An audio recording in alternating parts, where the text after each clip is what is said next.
Hi there, this is Dani, and the channel's You and Me Living Free. And today we are going to start out at Morro Bay. That is Morro Rock right there behind us in the picture.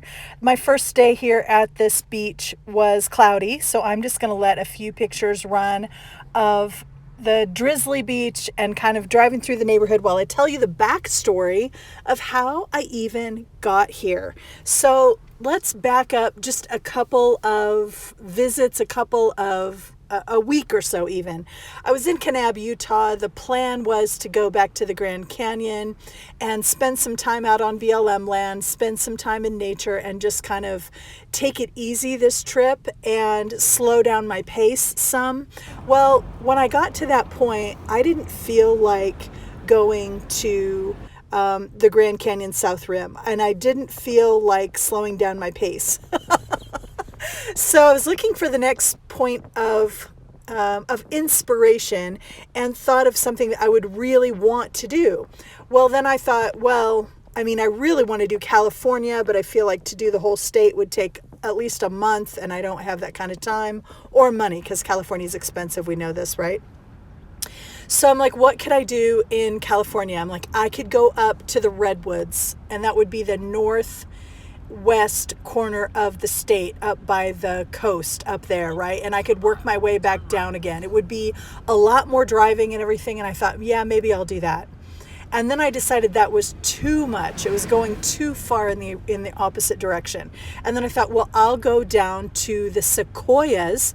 That's actually in the middle of the state, and it's not that far from Alabama Hills. I already knew I kind of wanted to go there, and Death Valley was on the way, right? So I talked myself into Sequoia National Park, and there's another national park right there, Kings Canyon or something like that.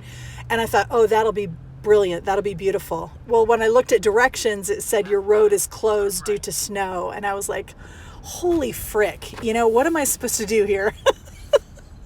So then I was like, you know what? I know one thing I absolutely love about California is the beach. Why don't I go to the beach? And then I got really excited.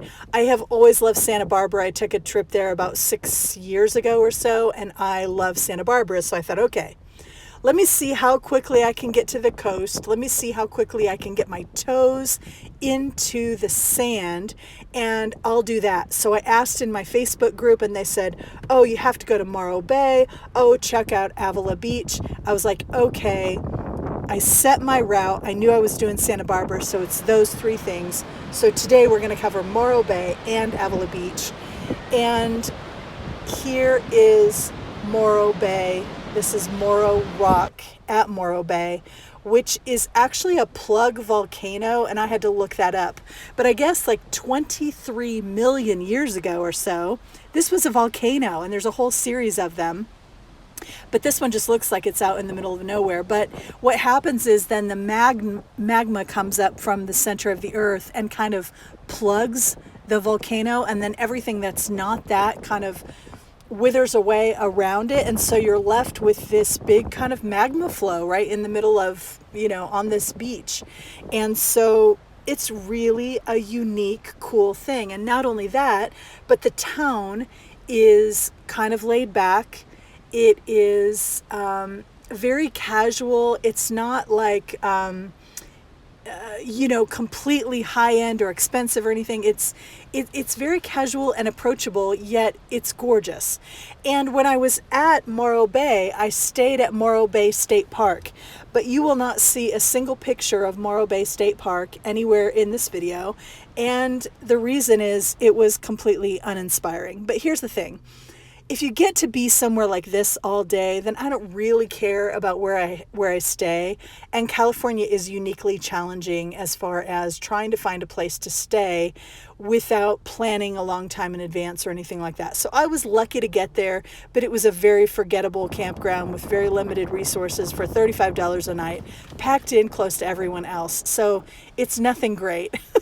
But it served its purpose and got me to the beach and got me time to enjoy the beach for 2 days. So I love the high desert and I love the mountains, but there is something special about the beach for me. There's something special about the ocean.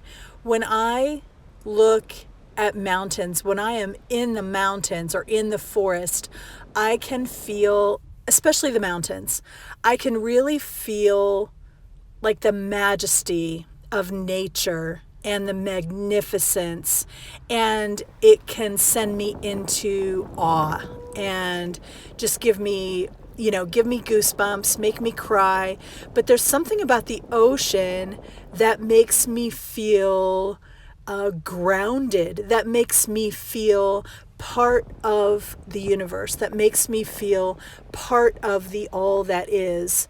And it's just this deep spiritual peace that I get when I am at the beach, when I am close to that water. And I love these beaches and how flat they are, how easy they are to walk. Here I'm so having so much fun watching the birds. I'm not paying attention to the water, and it's going to come up. It comes up all the way almost to my knees. It really splashes like the whole bottom half of my leg and then splashes all the way up to my knees. I'm trying to back out now as the water is receding. Oh, that was a great moment. And it actually felt really fantastic to have that cool water rushing up. Oh, it was fantastic. I loved it. Oh, baby. Up to the knees, babe. That felt good, actually.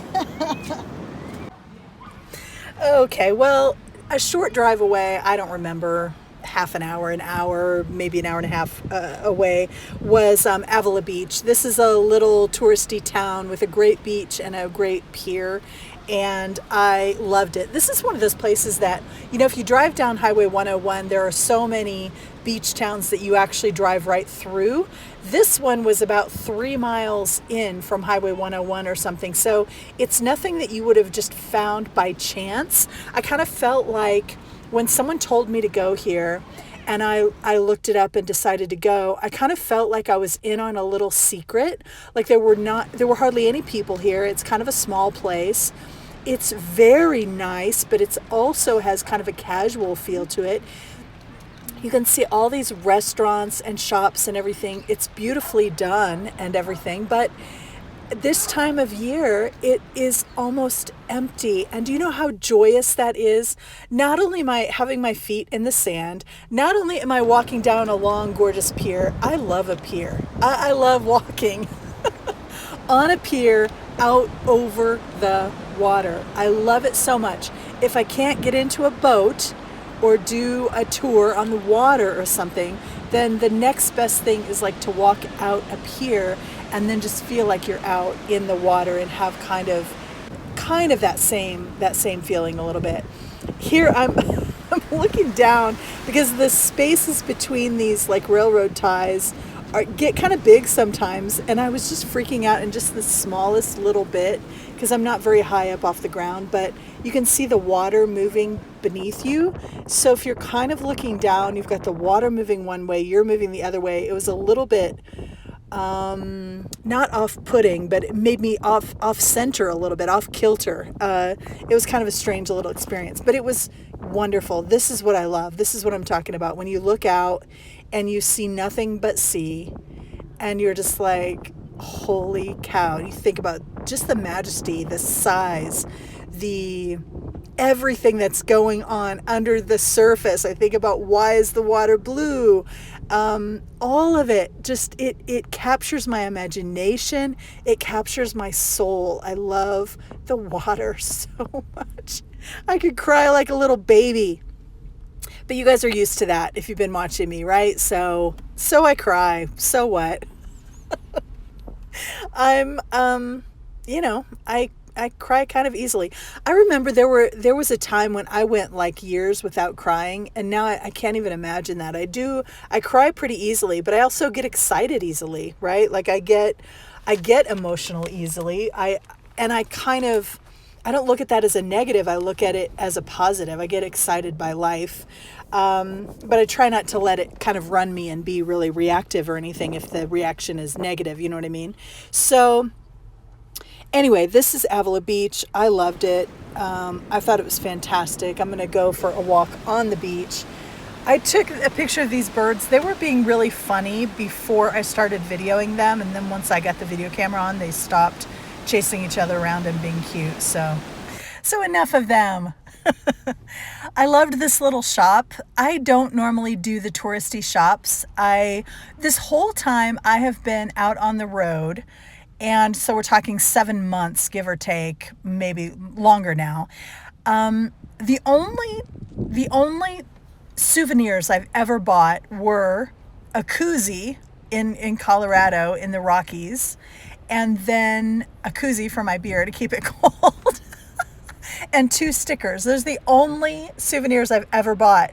And when I was in that little shop, I bought a little butterfly thing. What do you even call it? Now I'm going to forget. It doesn't matter what I bought. It's a little, instead of a little string of lights, it's a little string of butterflies.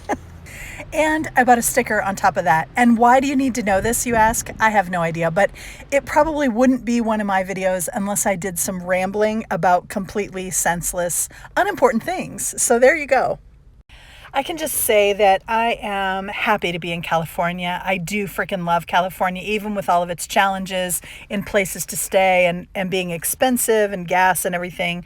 I'll take all of it because I still think California is worth it. I'm so happy on the beach, just standing there with my toes in the sand and my face in the sun and the water lapping up onto the shore. And look, you made it to the end of another video. I am sending you tons of love. I hope you can feel it, and I'll catch you next time.